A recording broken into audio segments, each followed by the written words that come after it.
Hi everyone, welcome to our video. Video ini dibuat untuk ujian akhir semester mata kuliah Etika Bisnis. Kami dari kelompok 4 yang beranggotakan 1. Giovanni Mason, 2. Samuel Geraldo, 3. James Hambapulu, 4. Charlie Jugono, dan saya sendiri Alexander. Pada video kali ini, kami akan membahas tentang etika bisnis yang terdapat pada perusahaan PT Dirgantara Indonesia. Sebelum masuk ke dalam pembahasan etika bisnis pada perusahaan Dirgantara Indonesia, alangkah baiknya saya akan menjelaskan apa sih etika bisnis dan tujuannya apa. Di dalam bisnis, etika sangat diperlukan untuk mengelola dan menjalankan sebuah bisnis. Dengan etika yang baik, secara otomatis bisnis akan lebih mudah berkembang. Kemudian, untuk apa sih etika bisnis? Etika bisnis merupakan cara melakukan kegiatan bisnis yang mencakup seluruh aspek yang berkaitan dengan individu, perusahaan, dan juga masyarakat. Tujuan etika bisnis merupakan untuk mendorong kesadaran moral dan memberikan batasan bagi para pengusaha maupun pelaku bisnis untuk menjalankan good bisnis serta menjadi acuan dasar aturan agar dapat mengarahkan mereka dalam mewujudkan cara dan manajemen perusahaan yang baik sehingga bisnis tersebut nantinya akan menorehkan kepercayaan masyarakat bahwa telah beretika baik. Dalam video ini ada beberapa poin yang akan dibahas. Di antaranya latar belakang PT Dirgantara Indonesia, latar belakang permasalahan, 5 isu pelanggaran etika bisnis pada perusahaan Dirgantara Indonesia, kemudian ada prinsip etika bisnis, konsep hak, kewajiban, dan keadilan, pembahasan masalah PT Dirgantara Indonesia, solusi perlindungan eks-karyawan, dan yang terakhir, analisis dalam etika bisnis dan kesimpulan. Halo, saya Charlie. Saya akan membahas tentang latar belakang PT Dirgantara Indonesia. PT Dirgantara Indonesia adalah industri pesawat terbang yang pertama dan satu-satunya di Indonesia maupun di wilayah Asia Tenggara. Perusahaan ini dimiliki oleh pemerintah Indonesia. PT Dirgantara Indonesia didirikan pada tahun 26 April tahun 1976 dengan nama PT Industri Pesawat Terbang Nusantara dan B.J. Habibie sebagai Presiden Direktur. Industri Pesawat Terbang Nurtanio kemudian berganti nama menjadi Industri Pesawat Terbang Nusantara atau IPTN pada tanggal 11 Oktober 1985.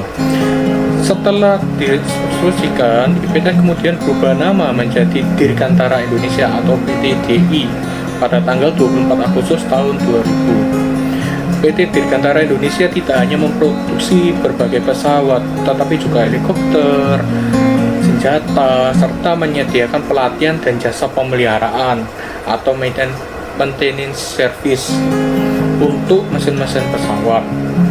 PT Dirgantara Indonesia atau PTDI juga menjadi subkontraktor untuk industri-industri pesawat terbang besar di dunia seperti Boeing, Airbus, dan sebagainya. Yang kedua, poin latar belakang PT Dirgantara Indonesia. Latar belakang permasalahannya. Dengan keputusan Menteri atau Kepala Staf Angkatan Darat nomor 488 1 Agustus tahun 1960 dibentuklah Lembaga Persiapan Industri Penerbangan atau LAPIP atau lembaga yang diresmikan pada tanggal 16 Desember tahun 1961. Ini bertugas menyiapkan pembangunan industri penerbangan yang mampu memberikan dukungan bagi penerbangan di Indonesia. Tanggal 28 April tahun 1976 berdasar Akte Notaris nomor 15 di Jakarta didirikan PT Industri Pesawat Terbang Nurtanio dengan Dr. B.J. Habibie 12 selaku direktur utama. Selesai pembangunan, fisik yang diperlukan untuk berjalannya program yang telah dipersiapkan pada tanggal 23 Agustus 1976, Presiden Soeharto meresmikan industri pesawat terbang ini. Tanggal 11 Oktober 1985, PT Industri Pesawat Terbang Nurtanio diubah menjadi PT Industri Pesawat Terbang Nusantara atau IPTN. setelah melakukan pembangunan berbagai fasilitas serta sarana dan prasarana yang diperlukan pada tanggal 20 April 1995 terungkap penyelewangan anggaran negara oleh BPK. Sebagai akuntan negara, BPK telah berperan dengan baik dan memenuhi tanggung jawab dasar auditor, yaitu memeriksa dan mengkomunikasikan temuan pada publik. Pada tahun 1986, pemerintah memberikan bantuan kepada PT IPTN sebesar 400 miliar rupiah dengan menerbitkan Kepres nomor 42 tahun 1996. Dana tersebut diambilkan dari dana rebuisasi yang kemudian bantuan dana tersebut ditetapkan sebagai penyertaan modal pemerintah. Namun pada tanggal 15 April tahun 1996, salah satu karyawan dipecat secara tidak hormat dari IPTN karena dituduh mengungkapkan kasus penyimpangan berupa manipulasi tender atau pelelangan paket pekerjaan sipil di lingkungan IPTN. Pada tanggal 29 Oktober 1997, IPTN melakukan demonstrasi karena mengalami masa-masa sulit. Seiring dengan terjadinya krisis moneter di Indonesia, pemerintah mau tidak mau harus mengurangi dukungan politik maupun dana yang selama ini mempengaruhi kelangsungan IPTN. Yang lanjutan kedua, pada tanggal 13 Mei 2002, Direktur Utama PT IPTN menyatakan perusahaan akan mengurangi jumlah karyawan yang semula 16.000 orang menjadi 9.777 orang. Pada tanggal 24 Agustus tahun 2001, Presiden Republik Indonesia pada saat itu Kiai Haji Abdul Rahman Wahid atau Gus Dur mengubah nama IPTN menjadi PT Dirgantara Indonesia atau PTDI. Namun upaya Presiden RI yang mengubah nama IPTN dengan tujuan memberikan paradigma baru justru tidak membuahkan hasil. Direksi tidak dapat menjalankan fungsi sebagaimana mestinya, beban gaji dan utang. Upaya PTDI untuk mengatasi krisis keuangan dan membayar utang-utangnya hingga kini belum juga membuahkan hasil. Bahkan terhitung mulai tanggal 12 Juli tahun 2003, PTDI terpaksa mengambil langkah drastis, yaitu merumahkan sekitar 9.670 karyawannya selama 6 bulan karena tak mampu lagi membiayai operasional perusahaan. Yang lanjutan nomor 3, lanjutan yang ketiga, pada tanggal 9 Juli tahun 2007, sekitar 1.000 bekas karyawan PT Dirgantara Indonesia atau PTDI kembali menyerbu Jakarta. Kedatangan mereka kali ini bertujuan untuk mempalidkan PT Dirgantara. Gugatan pilot itu sendiri dilakukan karena sampai saat ini perusahaan belum juga memenuhi kewajibannya kepada karyawan yang terkena pemutusan hubungan kerja atau PHK. Pada tanggal 4 September tahun 2007 lalu, sekitar 3.500 mantan karyawan yang tergabung dalam Serikat Pekerja Forum Komunikasi Karyawan atau SPFKK PT Dirgantara Indonesia atau PTDI berhasil mempilotkan dengan sangat hormat BUMN bikinan B.J. Habibie ini. PT Dirgantara Indonesia punya hutang sebesar 200 miliar rupiah kepada mantan karyawannya.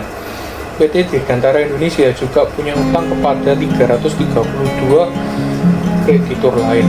107 kreditur berasal dari luar negeri dan 225 kreditur dari dalam negeri. Sini saya Giovanni Mason, saya akan menjelaskan tentang 5 isu pelanggaran etika bisnis yang paling umum. Yang pertama adalah bribery. Bribery adalah tindakan memberi, menerima, dan menerima suatu nilai tujuannya untuk mempengaruhi tindakan penjabat ofisial untuk tidak melakukan kewajiban publik atau legal mereka, seperti kita bisa sebut juga penyuapan, gratifikasi. Jadi bribery ini bisa jadi pembayaran langsung seperti visa, emas, uang tunai. Kemudian atau bisa jadi barang, teman-teman. Barang itu ya mobil, ya rumah gitu, teman-teman. Coercion, yang kedua adalah coercion adalah tindakan pemaksaan, pembatasan, memaksa dengan kekuatan atau tangan atau ancaman. Hal tersebut mungkin aktual, langsung atau positif, di mana kekuatan fisik digunakan untuk memaksa tindakan melawan seseorang. Jadi untuk bisa jadi kita sebut juga pembatasan hak kebebasan milik seseorang. Contoh nyatanya apa? Contoh nyatanya itu misal ini kita dipaksa untuk melakukan tindakan pencurian di kantor, korupsi, penggelapan dana. Kalau tidak, keluarga kita diancam, atau kita dibunuh, atau kita dipukuli. Itu termasuk pelanggaran coercion, teman-teman. Kemudian ada deception. Deception adalah tindakan memanipulasi orang atau perusahaan dengan menyesatkan. Dengan kata lain, deception adalah kegiatan menipu, sengaja menyesatkan dengan tindakan atau perkataan yang tidak benar, pernyataan yang salah. Jadi itu bisa secara tidak langsung menyinggung fakta yang ada saat ini atau yang lalu. Contohnya, misal saat kita melakukan kegiatan yang salah atau perlakuan yang salah dalam suatu berbisnis gitu ya, di dalam suatu perusahaan kita melakukan kesalahan, namun kita seringkali membuat pernyataan yang salah, jadi yang tidak sesuai dengan fakta, kita lolos, teman kita yang kita salahkan itu yang dapat menerima akibatnya, itu teman-teman. Yang keempat adalah theft. Secara harfiah, theft berarti mencuri. Konsep theft adalah mengambil atau mengklaim hak milik seseorang menjadi hak pribadi atau golongan. Itu theft. Contohnya apa? Contohnya adalah plagiarisme terhadap suatu proyek, terus pencurian hak cipta, plagiat terhadap ide milik seseorang untuk naik jabatan gitu, teman-teman, di dalam etika bisnis ya, dalam kegiatan berbisnis seperti itu contohnya. Kemudian yang terakhir ada unfair discrimination, adalah perlakuan yang tidak adil atau tidak normal, atau hak yang tidak normal pada seseorang karena ras, suku, agama, jenis kelamin, kebangsaan, dan lain-lain gitu, teman-teman. Kegagalan memperlakukan orang secara sama, tidak ada perbedaan yang beralasan dapat ditemukan pada menolong dan tidak menolong gitu. Contohnya apa sih? Biar secara singkat, unfair discrimination ini adalah sering kita bisa sebut juga kesenjangan sosial di suatu berbisnis. Seringkali kan ada tuh perbedaan jenis kelamin antara cewek dan cowok. Ceweknya biasanya di ruangan beras ya, anggap aja begitu. Sedangkan yang cowok harus kelilingan. Padahal tidak ada perbedaan. Kemudian ada cewek itu harus lebih gimana gitu. Kemudian ada tentang ras, kita berkulit putih atau berkulit yang sama maupun hitam, putih, kuning, coklat, dan lain-lain yang sama dengan atasan kita, seringkali kita bisa langsung naik level. Kemudian ada kesenjangan sosial, itu antara kita memiliki koneksi antara atasan, supervisor, ataupun yang lain-lain, sehingga bisa mendahului orang yang di bawahnya atau yang langsung sama-sama masuk bersama kalian. Itu namanya kesenjangan sosial, unfair discrimination, karena tidak ada koneksi, tidak ada hubungan. Mereka yang seharusnya diterima karena kualitas mereka, namun mereka tidak diterima, namun yang diterima adalah orang yang memiliki koneksi. Itu unfair discrimination ya, teman-teman. Ini saya akan menjelaskan tentang prinsip etika bisnis. Apa sih prinsip etika bisnis itu? Yuk disimak ya.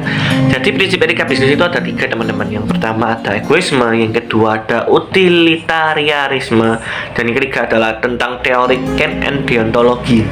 Yang pertama aku akan menjelaskan tentang egoisme dulu ya, teman-teman. Egoisme merupakan standar yang mengacu pada kepentingan diri sendiri. Keputusan berdasarkan egoisme dibuat untuk memberikan konsekuensi paling besar pihak yang dipentingkan dengan mengabaikan pihak lain.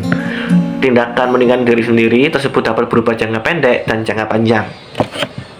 Namun di dalam berbisnis, teman-teman, seringkali atau dalam hal bekerja, seringkali egoisme ini disalahgunakan oleh orang-orang yang tidak bertanggung jawab, teman-teman. Karena contoh nyatanya adalah saat kita bekerja yang seharusnya kita menemui klien, namun seringkali orang-orang menyalahgunakan, mementingkan dirinya sendiri demi mencari keuntungan buat benefit dan buat diri sendiri, bukan buat perusahaan. Seperti mencari koneksi untuk bekerja, untuk menjalin koneksi dengan orang-orang sehingga memperoleh profit dengan cara dia membeli harga yang lebih murah. Itu salah, teman-teman. Kemudian yang kedua ada seringkali orang-orang yang seharusnya kelilingan, kanvas, tapi seringkali dia jalan-jalan atau mencari oleh-oleh dan lain-lain. Kemudian seharusnya mereka menfollow up klien, memfollow up customer, seharusnya seperti itu. Namun seringkali para sales nyangkruk saat-saat jam bekerja. Itu salah, teman-teman. Mereka lebih mementingkan diri sendiri, lebih mementingkan kepentingan buat mereka sendiri, bukan pihak yang lain. Dan itu jangka pendek ya, teman-teman. Jangka panjangnya apa? Contoh jangka panjang yang positif adalah seperti kita mementingkan diri kita sendiri untuk meraih sebuah level up dalam tingkat dalam bekerja. Seperti kita sebelumnya sebagai pegawai, kita bisa menjadi memacu diri kita sendiri, mementingkan diri kita sendiri untuk latihan terus, untuk berusaha terus, sehingga tidak memperdulikan orang lain yang di sisi kita ini, sehingga kita dapat memperoleh level up seperti menjadi manajer ataupun supervisor dan lain-lain, teman-teman. Kemudian utilitarianisme berdasarkan prinsip ini adalah keputusan adalah etis jika memberikan benefit paling besar daripada keputusan alternatif yang lain. Perbedaan egoisme dan utilitarianisme adalah egoisme berfokus pada kepentingan diri sendiri dan dari individual, perusahaan, komunitas, dan lain-lain, teman-teman. Tetapi utilitarianisme ini berfokus pada kepentingan sendiri dari seluruh stakeholder. Contohnya apa? Contoh nyatanya dalam dunia bekerja, yaitu seharusnya seorang menjual es teh manis, seharusnya dia menggunakan gula asli.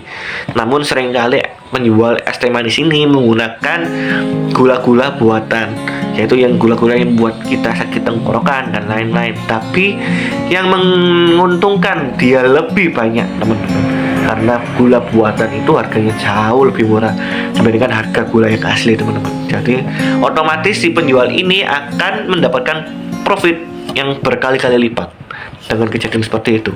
Kemudian ada yang terakhir, ada Ken and deontology. Menurut pandangan Ken, manusia mempunyai kehendak untuk melakukan tindakan. Apa yang diinginkan yang membedakan manusia dan binatang adalah kemampuan untuk memilih antar arti alternatif atau cara untuk mencapai tujuan yang diinginkan, dan kebebasan menentukan tujuan atau kehendak dan bertindak dengan motif yang lebih tinggi, teman-teman. Tapi sering juga disalah kaprah ya, teman-teman ya. Tujuan kita adalah memperoleh izin perusahaan, tapi cara kita, kehendak kita adalah ingin cepat atau ingin instan. Jadi kita seringkali melakukan penyuapan kepada pejabat-pejabat yang di sana.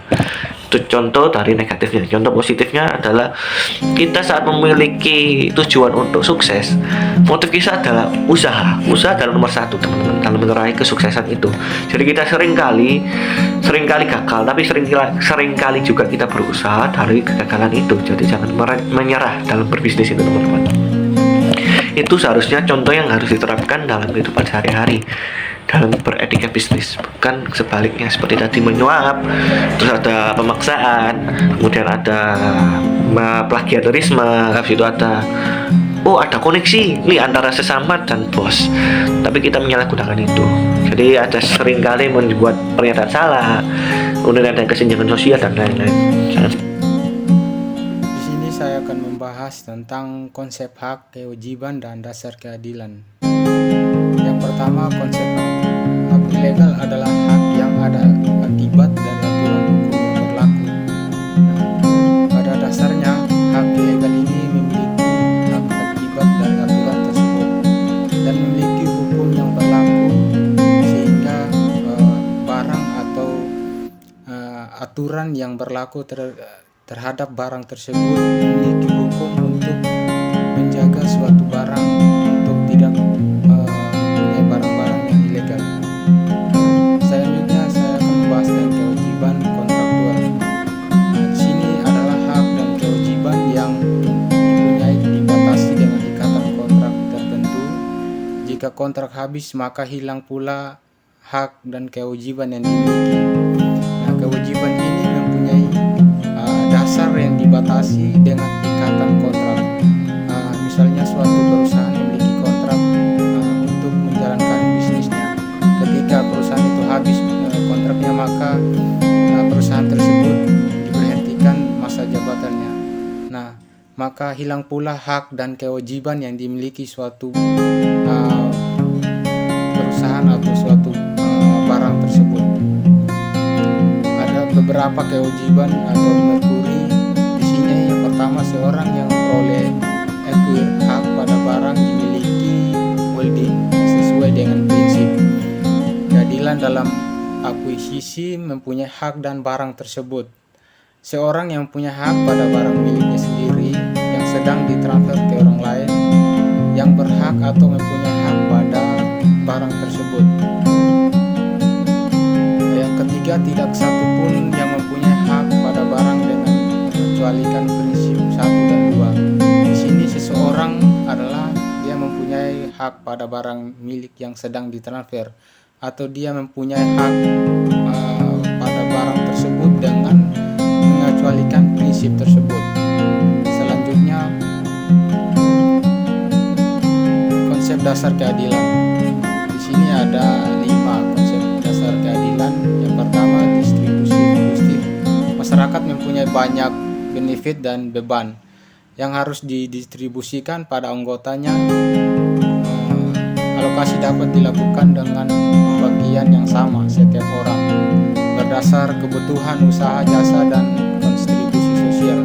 Yang kedua, keadilan kapabilitas. Keadilan berdasarkan kontribusi, bahwa keuntungan benefit harus didistribusikan sesuai pada nilai dan kontribusi dari yang dilakukan individual pada masyarakat, tugas atau grup atau pertukaran. Nah, keadilan kapabilitas ini mempunyai dasar atau kontribusi memandang bahwa keuntungan benefit ini mempunyai mendistribusikan sesuai pada nilai atau kontribusi dari apa yang mereka lakukan atau pada masyarakat tertentu, dan tugas pada grup atau pertukaran. Yang ketiga, sosialis.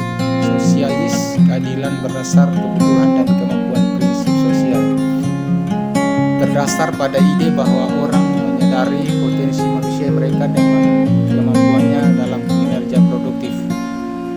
Yang keempat, keadilan retributif, mengacu pada retribusi atau hukuman pada tindakan yang salah. Hal ini mengacu pada hukuman pada keadilan tersebut, atau mereka melanggar tersebut, mereka akan mendapatkan tindakan yang salah atau mendapatkan hukuman. Yang kelima, compensatory justice, mengacu pada memberi kompensasi pihak yang disakiti pada tindakan yang salah. Hal ini mengacu pada memberi tindakan pada pihak yang disakiti dan memberikan tindakan yang salah. Ini bisa diberikan tindakan hukuman kepada orang yang disakiti pada tindakan yang salah tersebut. Selanjutnya, pembahasan masalah PT Dirgantara Indonesia. Ada pembahasan tersebut dalam kasus PT Dirgantara Indonesia.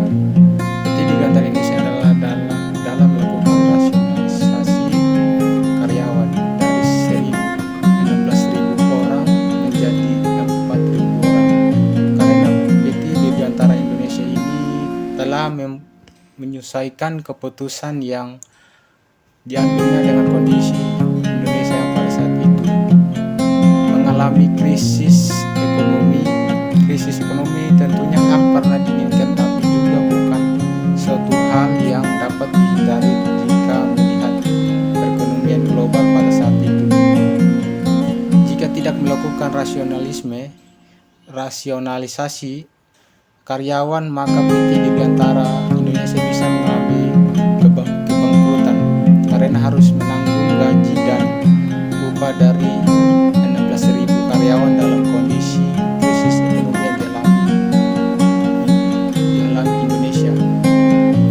Satu sisi, mungkin keputusan di PT Dirgantara ini Indonesia untuk melakukan rasionalisasi karyawan tidak bisa diterima secara moral, tetapi keputusan ini harus diambil guna mempertahankan kelangsungan hidup perusahaan. Jadi bisa dikaitkan rasionalisasi karyawan dilakukan oleh PT Dirgantara Indonesia.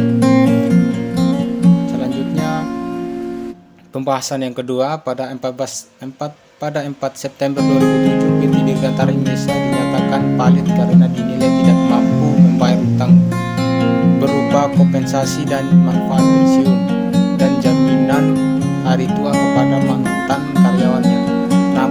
Kepala Pengadilan Niaga pada Pengadilan Negeri Jakarta Pusat melakukan peninjauan kembali. Keputusan pilot tersebut akhirnya dibatalkan sehingga PT Dirgantara Indonesia ini tetap dapat beroperasi seperti biasa.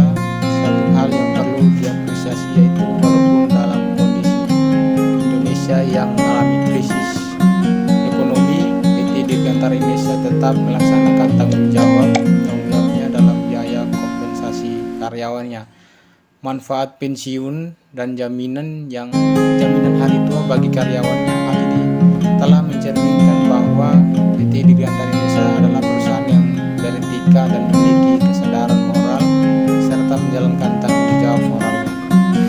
Solusi perlindungan eks-karyawan dalam melaksanakan hubungan kerja tidak tertutup kemungkinan adanya suatu PHK atau pemutusan hubungan kerja, entah itu dilakukan atas keinginan pengusaha ataupun atas keinginan pekerja sendiri. Dilihat dari ketentuan pasal 1 ayat 25 Undang-Undang Republik Indonesia Nomor 13 Tahun 2003 tentang ketenagakerjaan menyatakan pengertian PHK adalah berakhirnya hak kewajiban pemilik usaha dengan karyawan karena hal tertentu yang disebabkan telah usai hubungan pekerjaan. Mantan karyawan PT Dirgantara Indonesia memperjuangkan haknya dari pengadilan ke pengadilan dengan aksi demonstrasi yang diawali dengan konvoi dari Bandung hingga Jakarta yang berlanjut di depan pabrik pembuat pesawat hingga Istana Negara. Melalui PT UN dan jalur kriminal, HHS sebagai mantan pekerja yang tergabung dalam forum komunikasi karyawan PDDI masih belum terpenuhi. Hak karyawan saat terjadi pemutusan kerja sudah dilindungi dan tercantum pada pasal 156 Undang-Undang Republik Indonesia Nomor 13 Tahun 2003 tentang ketenagakerjaan, yaitu yang pertama, dalam hal terjadi pemutusan hubungan kerja, pengusaha diwajibkan membayar uang pesangon atau uang penghargaan masa kerja dan uang penggantian hak yang seharusnya diterima. Yang kedua yaitu perhitungan uang pesangon sebagaimana dimaksud dalam ayat 1 paling sedikit sebagai berikut. Yang pertama yaitu masa kerja kurang dari 1 tahun 1 bulan upah. Terus yang kedua, masa kerja 1 tahun atau lebih tetapi kurang dari 2 tahun itu 2 bulan upah. Terus yang ketiga itu masa kerja 2 tahun tetapi lebih kurang dari 3 tahun itu 3 bulan upah dan seterusnya.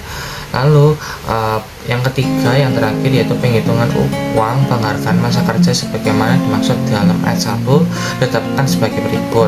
Yang pertama yaitu masa kerja 3 tahun atau lebih tetapi kurang dari 6 tahun itu 2 bulan upah. Lalu masa 6 kerja tahun atau lebih kurang dari 9 tahun itu 3 bulan upah dan seterusnya, atau bisa dibilang kelipatan 3 tahun. Selanjutnya, analisis dalam etika bisnis dan kesimpulan. Analisis ketika penyelewengan dana. Sudah terlihat jelas bahwa PT Dirgantara Indonesia telah melakukan pelanggaran etika bisnis dalam penggunaan dana. Karena dalam kegiatan bisnisnya, PT Dirgantara Indonesia terbukti telah melakukan penyelewengan dana dan kehilangan rasa empati dari masyarakat. Terlebih, PT Dirgantara Indonesia adalah badan usaha milik negara. Tak heran jika saat itu pemerintah memotong aliran dana untuk mensponsor kegiatan produksi pesawat yang diproduksi PT Dirgantara Indonesia. Kemudian analisis etika perlindungan hak pekerja.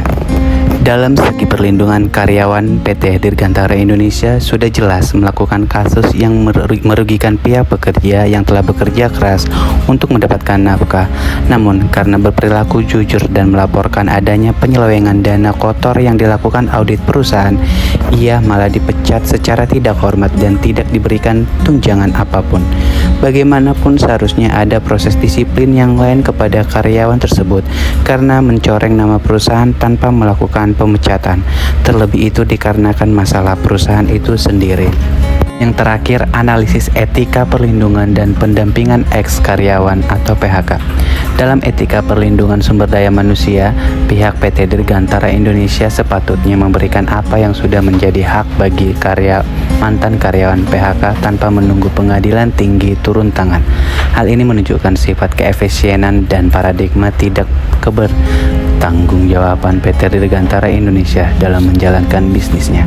Untungnya, setelah melewati proses yang panjang, walau dengan memakan waktu yang banyak, adapun respon positif yang diberikan walau tidak seluruh karyawan yang mendapatkan hak mereka secara langsung, yaitu secara perlahan-lahan. Kesimpulan dari kasus PT Dirgantara Indonesia dapat dilihat sebagai contoh kasus dalam etika bisnis, di mana terjadi kasus yang merugikan ex-karyawan PHK yang telah bekerja keras telah mendapatkan kembali haknya. Selain itu, pemecatan audit yang bersalah serta melakukan pendampingan moral yang benar bagi karyawan, serta berusaha memasarkan produk pesawat sampai pasar luar negeri sehingga mendapatkan kepercayaan masyarakat luas mengenai prospek baik perusahaan. Perusahaan yang berpegang teguh pada etika bisnis akan memiliki umur yang panjang. Hal ini dikarenakan karena perusahaan tidak hanya mementingkan lingkungan internalnya, tetapi perusahaan juga akan memperhatikan lingkungan eksternalnya yang akan membantu perusahaan dalam menjalankan bisnisnya. Perusahaan yang memperhatikan lingkungan internal dan eksternalnya tentunya akan mendapatkan penilaian yang baik dari masyarakat, sehingga perusahaan yang akan memiliki citra yang baik. Perusahaan yang beretika juga akan memiliki kesadaran moral dan tanggung jawab moral. Dari kesadaran moral dan tanggung jawab moral itulah timbul kepercayaan dari masyarakat terhadap perusahaan. Kepercayaan merupakan suatu hal yang sangat penting dalam menjalankan suatu bisnis, karena kepercayaan akan mendorong masyarakat untuk melakukan kegiatan bisnis dengan perusahaan tanpa adanya kekhawatiran akan terjadi hal-hal yang tidak diinginkan, karena perusahaan telah mendapatkan kepercayaan dari masyarakat. Berbisnis sesuai dengan etika yang akan membantu perusahaan untuk meningkatkan prestasinya bukan hanya dari segi ekonomi, tapi juga dari segi moral dan membawa citra yang baik di lingkungan perusahaan yang menjalankan bisnisnya.